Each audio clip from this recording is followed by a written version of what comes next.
Common sense approach, signs and symbols. Today, I present to you the Google Chrome logo. Now, when I first seen this logo, I already knew what it was. Let's take a look at it. Let's start with the circle. As you leave the circle and come down to where one color ends and another begins, it creates a line, which gives you your 6. Same thing, when the green ends and the red begins, it gives you a line that creates your 6. Same thing when the red ends and the yellow begins, it gives you a line that creates the 6 for your 666. Now, this is why I say it's so important to go back and look at some of the original logos of these company, businesses, and corporations. As I kept looking, I found this one. And you can see this one makes it a little bit more clearer because it has a wider gap between the colors as one end and one begins. So you can see right here, 6, 6, 6 for your mark of the beast.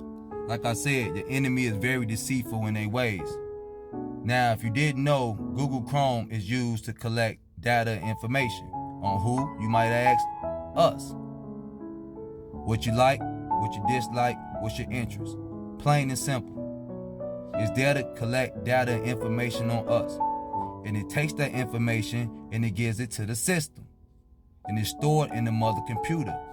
And when the day comes when we have to face this same technology that's collecting this information on us, it's gonna know everything about us. Facial and eye recognition, everything. Some of us we use our fingerprints to open our phone and into certain apps. It's gonna know everything about us. It's only here to collect data and information on us. Now, let's say if you're a person of religion. Let me put it this way. When Satan told God that he would raise his throne just as high as his, and he will be able to do what he does here in this world that he had created, the material world. You have to think of some of the abilities that God has with you, the natural connection that you and God have. Like we'll say God knows our heart and our mind, or our mind and our heart. Well, Satan doesn't have that natural connection with you. So what God can do naturally, this system has to find out how to do unnaturally. And since they cannot read your thoughts, they have to get you to tell your thoughts. Do that make sense? Since they can't naturally read your thoughts, they have to find a way to get you to tell your thoughts. Okay? Being able to think without being heard is a natural ability. Okay? And that's something they can't control. And so since they can't control it, they figured out a way to get you to tell what's on your mind.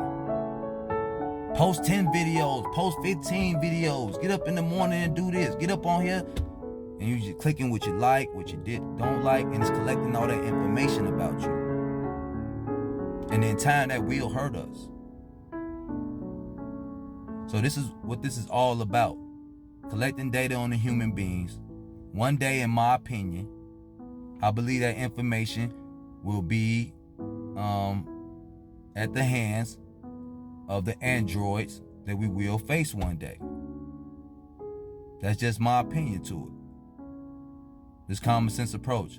I'm out.